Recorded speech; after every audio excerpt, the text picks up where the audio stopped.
Kemudian tanam di pohon mahoni ini relatif aman untuk beberapa waktu dari incaran para pencari kroto. Koloni yang lebih kecil terdapat di pohon yang lebih rendah. Awal tahun adalah masa di mana koloni rangrang giat bertelur dan giat membangun sarang. Tepung dibalurkan di seluruh badan agar rangrang susah menggigit badan kita. Bandel, ayo kita manjat. Ayo.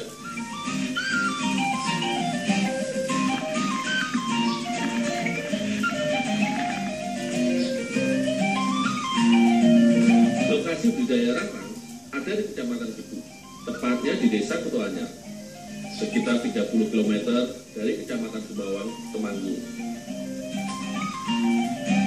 Saat ini, harga kroto sangat menjanjikan, yakni sekitar Rp120.000 per kilogramnya.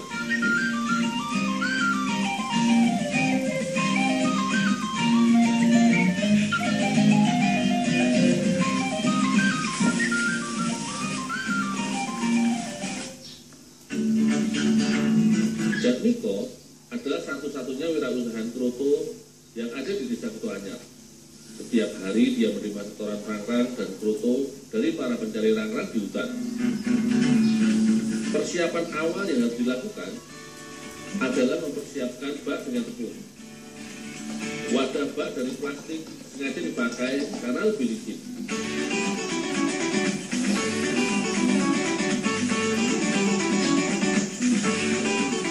Semut rangrang harus dipisahkan dahulu dari daun sarangnya.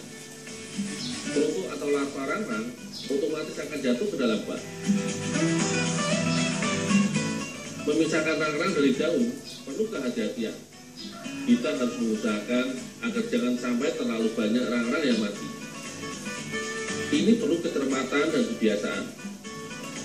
Sedikit tekanan dari tangan kita, rangrang bisa terluka dan akan mati perlahan. Ini dapat mengurangi jumlah rangrang yang akan bekerja memelihara ratu saat dibudidayakan.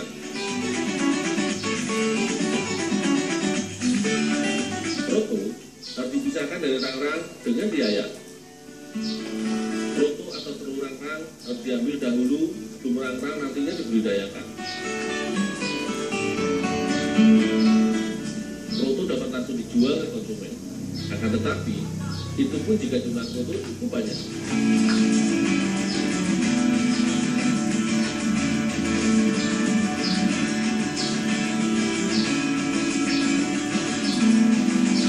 Di kandang, becek kroto yang telah disimpan selama sebulan dapat dipanen.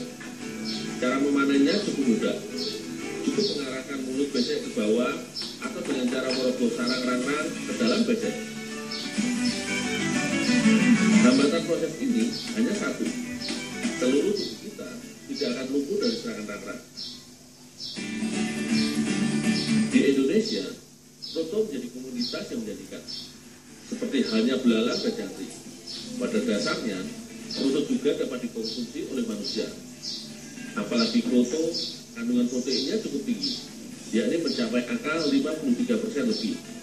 Namun karena perpindahan pasar burung berkicau dan dunia pemancingan yang tinggi, kroto kini identik hanya untuk konsumen burung dan umpan ikan saja. Hanya belalang dan jangkrik yang masih populer dapat dimakan manusia. Misalnya saja dapat kita jumpai di daerah Gunung Kidul, Yogyakarta. Namun sesekali waktu, usaha Sepuh Kroto Temanggung akan membuat olahan dengan tambahan kroto rangrang ini. Meski sekedar untuk mengobati kerinduan pada olahan deso yang pernah ada. Dul. Pikir mas, tambahin ya. Tadi bawa ke Mbak Marmus untuk dimasak makan sebotol. Oh, ya.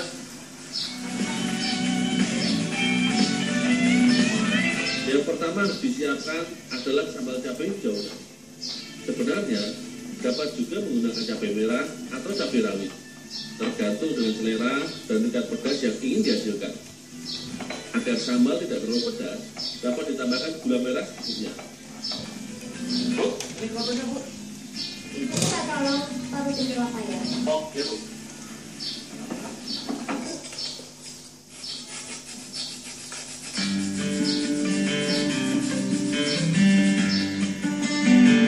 Bahan membuat botol bisa berupa apa saja, Jika kita menyukai ikan tongkol misalnya, dapat membuat kodok dengan bahan tambahan ikan tongkol.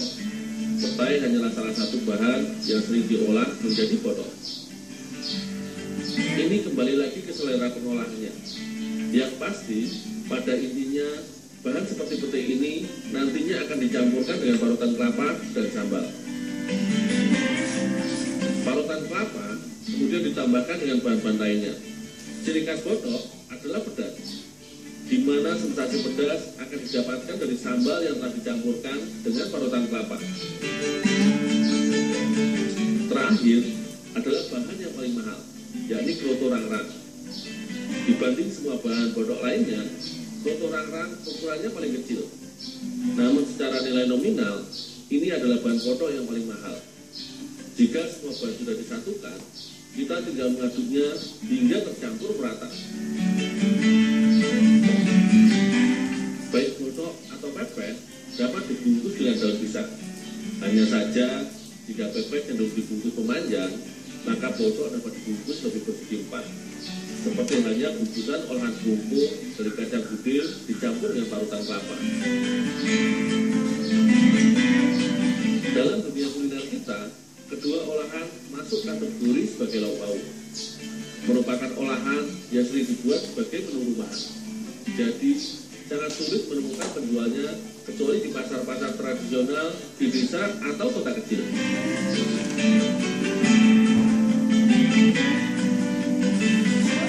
Ya Pak. Baik pepes ataupun kodok harus dikukus dahulu. Air sengaja dipanaskan agar pengukusan tidak memakan waktu yang lama.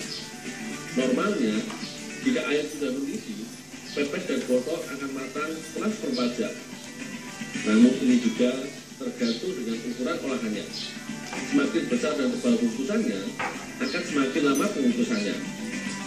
Khusus untuk pepes, setelah dikukus harus dibakar di atas api dengan pembatas wajan tanah. Istilahnya digara. Khusus untuk kodok dapat langsung dinikmati. Olahan kodok ini paling nikmat jika dimakan saat masih panas. Dapat disandingkan dengan lalapan atau lauk pauk yang digoreng lainnya.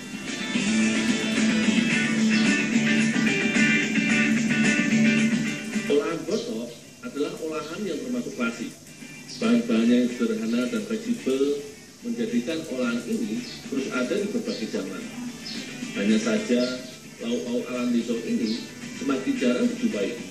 Apalagi dijual di pasar layaknya makanan lainnya yang banyak didominasi makanan pabrikan.